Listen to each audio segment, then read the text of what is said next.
இதுதான் உங்கள் aryan.co.in. வாருங்கள் பைத்தான் கற்றுக்கொள்ளலாம்.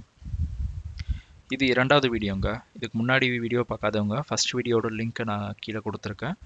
ப்ளஸ் மேலே உங்களுக்கு ரைட் சைடில் உங்களுக்கு லிங்க் காமிக்கிறேன். அதில் கிளிக் பண்ணிவிட்டு ஃபஸ்ட் வீடியோ பாருங்கள். அதில் என்ன பேசியிருப்போன்னா ப்ரோக்ராமிங் லாங்குவேஜ்னா என்ன, பைத்தான் என்ன அப்படின்றத ஒரு சுருக்கமான வீடியோவை நம்ம அங்கே போட்டிருப்போம். இன்றைக்கி நம்ம என்ன பார்க்க போகிறோம் அப்படின்னு பார்த்தீங்கன்னா, நமக்கு ஒரு பைத்தான் ப்ரோக்ராம் எழுதணும் அப்படின்னா நமக்கு என்ன மாதிரி சிஸ்டம் வேணும், என்ன மாதிரி கம்ப்யூட்டர் வச்சுருக்கணும், என்ன மாதிரி ஓஎஸ் இருக்கணும் அப்படின்றதுக்காக தான் நம்ம பார்க்க போகிறோம். ஸோ ஆப்ரேட்டிங் சிஸ்டம் ஒன்றும் இல்லைங்க, நீங்கள் யூஸ் பண்ணுற லேப்டாப்பில் இருக்கிற விண்டோஸ் தான் ஒரு ஆப்ரேட்டிங் சிஸ்டம். நீங்கள் அதை வச்சு தான் உங்கள் கம்ப்யூட்டர் கூட பேசுகிறீங்க, உங்கள் கம்ப்யூட்டர் உங்களுக்கு பதில் சொல்லுது, இது எல்லாமே ஆப்ரேட்டிங் சிஸ்டம் வச்சு தான். ஸோ நம்மக்கிட்ட நம்ம என்ன பண்ண போகிறோம் அப்படின்னு பார்த்தீங்கன்னா, நம்ம மைக்ரோசாஃப்ட் விண்டோஸ்ன்றது ஒரு ஆப்ரேட்டிங் சிஸ்டம். அது மைக்ரோசாஃப்ட்ன்றது நிறுவனம். லினக்ஸ் இல்லைனா யூனிக்ஸ். ஸோ லினக்ஸ்க்கும் யூனிக்ஸ்க்கும் என்ன வித்தியாசம்னு பார்த்தீங்கன்னா, யூனிக்ஸ்ன்றது பொதுவாக வெறும் ஒரு டெர்மினல் விண்டோன்னு சொல்லுவாங்க. அதாவது ஒரு கமாண்டு அடித்தா நமக்கு அது பதில் சொல்லும், அவ்வளோதான். அந்த மாதிரி ஒரு என்விரான்மெண்ட், அது ஓஎஸ் தான் யூனிக்ஸு. இது மெயினாக ஒரு சர்வர்னால் என்ன தெரியுமா, இப்போ நம்ம ஒரு வெப்சைட் பார்க்குறோன்னா அந்த வெப்சைட் ஒரு சர்வரில் ஒரு மிஷின் தான், அதுவும் அந்த மிஷினில் போட்டு அதை ரன் பண்ண வச்சுருப்பாங்க. அங்கே இந்த மாதிரி ஸ்டார்ட் பட்டனு, கமாண்ட் ப்ராம்ப்ட்டு, ஒரு கேல்குலேட்டர் அப்ளிகேஷனு, இந்த மாதிரிலாம் இருக்காது. அது எல்லாமே முழுக்க ஒரு கமாண்ட் நம்ம அடித்து டைப் பண்ணி என்ட்ரு விட்டோம்னா அது அது ரெஸ்பாண்ட் கொடுக்கும். அது மாதிரி உள்ளது தான் யூனிக்ஸ் ஆப்ரேட்டிங் சிஸ்டம். லினக்ஸ்ன்றது அதே யூனிக்ஸ் ஆப்ரேட்டிங் சிஸ்டம் மேலேயே நம்ம இந்த மாதிரி விண்டோஸ், அதாவது ஒரு வெப் ப்ரௌசர் ஓப்பன் பண்ணி பார்க்குறது, கேல்குலேட்டர் ஓப்பன் பண்ணுறது, நோட் பேட் ஓப்பன் பண்ணுறது, இது எல்லாமே தனித்தனி விண்டோவாக வர்றது தான் லினக்ஸ். ஸோ அது ஒரு ஆப்ரேட்டிங் சிஸ்டம். கடைசியாக பார்க்க போகிறது ஆப்பிளோட மேக் ஓஎஸ், மேக்கின்தோஷ் அப்படின்னு சொல்லுவாங்க. ஸோ ஆப்பிளோட ஆப்ரேட்டிங் சிஸ்டம். ஸோ இந்த 3 ஆப்ரேட்டிங் சிஸ்டமில் எந்த மிஷின் உங்ககிட்ட இருந்தாலுமே அது நமக்கு போதுமானது தான். அடுத்தது நம்ம என்ன பார்க்க போகிறோம்னு பார்த்தீங்கன்னா, அந்த மிஷினில் என்ன மாதிரி கான்ஃபிகரேஷன் இருந்தால் நமக்கு பைத்தான் ப்ரோக்ராம் ரன் பண்ணுறதுக்கு ஈஸியாக இருக்கும் அப்படின்றத பார்க்க போகிறோம். ஸோ இது பொதுவாக மினிமம் ரெக்குயர்மெண்ட் அப்படின்னு தான் போட்டிருக்காங்க. அதாவது இவ்வளோ இருந்தால் போதும் அப்படின்றது தான். பட் உங்களோட ப்ரோக்ராம் ரொம்ப பெருசாக இருக்க போகுது அப்படின்னு பார்த்தீங்கன்னா, அதுக்கேற்ற மாதிரி நீங்கள் இந்த மிஷினை அப்கிரேட் பண்ணிக்கலாம். இப்போதைக்கு அது எதுவுமே தேவையில்லை. உங்கள் கையில் இருக்க ஒரு பொதுவாக யூஸ் பண்ணுற ஒரு லேப்டாப் மட்டும் நமக்கு அது போதும். ஸோ அதில் என்ன பார்க்குறோன்னு பார்த்தீங்கன்னா, x86 or64 பிட் CPU. இது என்னன்னு தெரியாதவங்க விட்டுருங்க.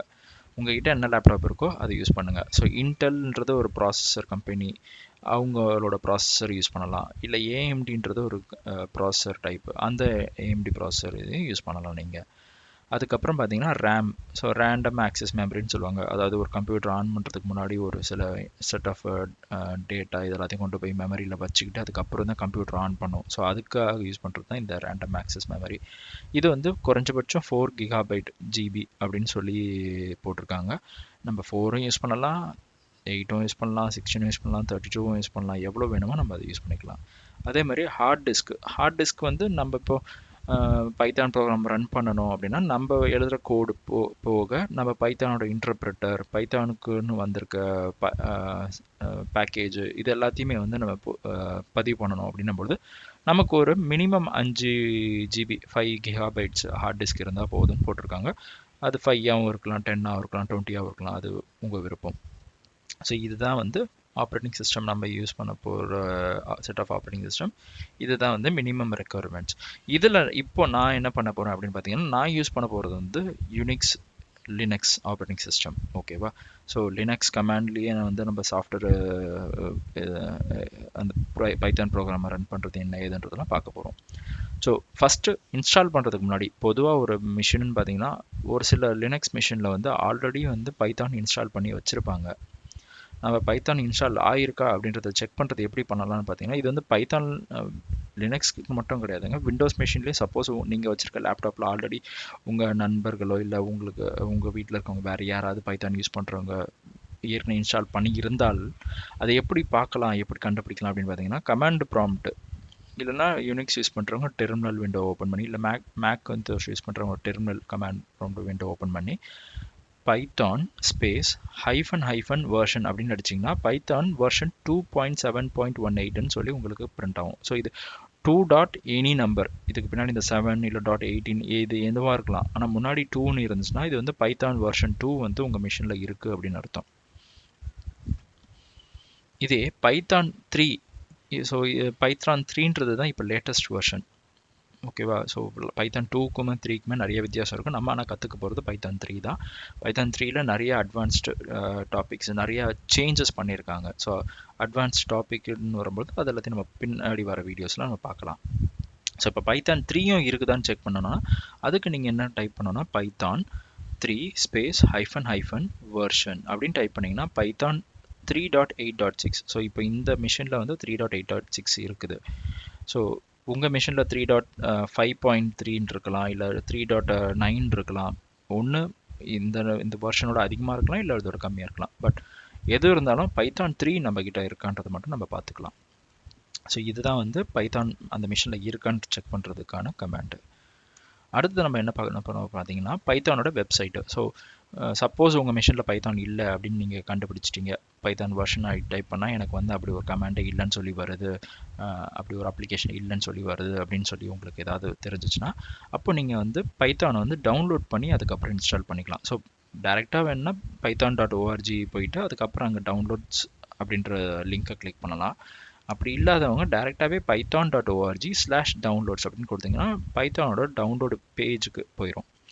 இதில் என்ன ஒரு அட்வான்டேஜ்னு பார்த்தீங்கன்னா, இது நீங்கள் எந்த சிஸ்டம்லேருந்து ஓப்பன் பண்ணுறீங்களோ அந்த சிஸ்டம்க்கான எந்த ஓஎஸ்லேருந்து நீங்கள் ரன் பண்ணுறீங்களோ அந்த ஓஎஸ்க்கான டவுன்லோட் பட்டன் பை டிஃபால்ட் அதில் வந்துடும். இல்லை நீங்கள் டவுன்லோட் பண்ண போகிறது வேறு ஒரு ஓஎஸ்க்கு அப்படின்னாலுமே கீழே பார்த்தீங்கன்னா looking for Python with different OS அப்படின்னு கேட்டு பைத்தான் ஃபார் விண்டோஸ் அப்படின்னு கொடுத்துருக்காங்க, லினக்ஸ் யூனிக்ஸ் கொடுத்துருக்காங்க, மேக்கின்டோஷ் OS X கொடுத்துருக்காங்க, அது தவிர்த்து மற்ற ஓஎஸ்க்கும் கொடுத்துருக்காங்க. ஸோ விண்டோஸ்ன்றவங்க விண்டோஸை கிளிக் பண்ணி டவுன்லோட் பண்ணிக்கலாம், லினக்ஸ் யூனிக்ஸ் யூஸ் பண்ணுறவங்க அதை யூஸ் பண்ணலாம், அப்புறம் மேக்கின்டோஷ் யூஸ் பண்ணுறவங்க மேக் OS யூஸ் பண்ணலாம். ஸோ நான் இந்த வீடியோவில் வந்து மெயினாக காமிக்க போகிறது லினக்ஸ்ன்றனால லினக்ஸ்க்கான விஷயத்தை மட்டும்தான் நான் காமிக்க போகிறேன், பேச போகிறேன்.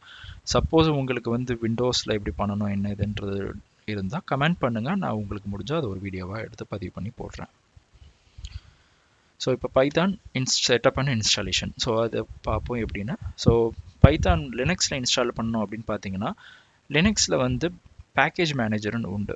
ஸோ பொதுவாக எந்த லினக்ஸ் எடுத்தாலுமே அதில் பை டிஃபால்ட் பேக்கேஜ் மேனேஜர் இருக்கும். ஸோ அதை வந்து டேரெக்டாக நீங்கள் வந்து இந்த மாதிரி கமாண்ட் லைன் மூலமாக நீங்கள் கொடுத்து அதை இன்ஸ்டால் பண்ணலாம். ஸோ சூடோன்றது எதுக்கு கொடுக்குறோம் அப்படின்னு பார்த்தீங்கன்னா, நான் இந்த கமாண்ட் வந்து ஒரு அட்மினிஸ்ட்ரேட்டராக இருந்தால் மட்டும் தான் ரன் பண்ண முடியும். அதாவது ஒரு சாதா யூசராக இல்லாமல் நான் அந்த கம்ப்யூட்டரை கண்ட்ரோல் பண்ணுற ஒரு அட்மினிஸ்ட்ரேட்டராக இருக்கணும். ஸோ அதுக்காக நான் சூடோன்னு கொடுக்குறேன். apt-get. ஸோ இதுதான் வந்து அந்த பேக்கேஜ் மேனேஜருக்கான command. So apt-get space install space என்ன சாஃப்ட்வேர் எனக்கு வேணுமோ. ஸோ இப்போ எனக்கு பைத்தான் 3 வேணுன்றனால பைத்தான் 3 அப்படின்னு கொடுத்து நான் என்ட்ரு கொடுப்பேன். என்ட்ரு கொடுத்தேன்னா எனக்கு வந்து ஒரு செட் ஆஃப் கமெண்ட் ரன் ஆகிட்டு அதுக்கப்புறம் வந்து கீழே வந்து எஸ் ஆர் நோ கேட்கும். அதாவது என்ன சொல்ல போகுதுன்னா, இந்த பைத்தான் இன்ஸ்டால் பண்ணுறதுனால உங்கள் சிஸ்டமில் வந்து இவ்வளோ மெகாபைட்ஸ் பதிவு பண்ண வேண்டியது இருக்கும், இந்தந்த சாஃப்ட்வேர்லாம் இன்ஸ்டால் பண்ண வேண்டியது இருக்கும், இந்தந்த மாடியூல்ஸ்லாம் இன்ஸ்டால் பண்ண போகிறோம் அப்படின்னு சொல்லி கேட்கும்.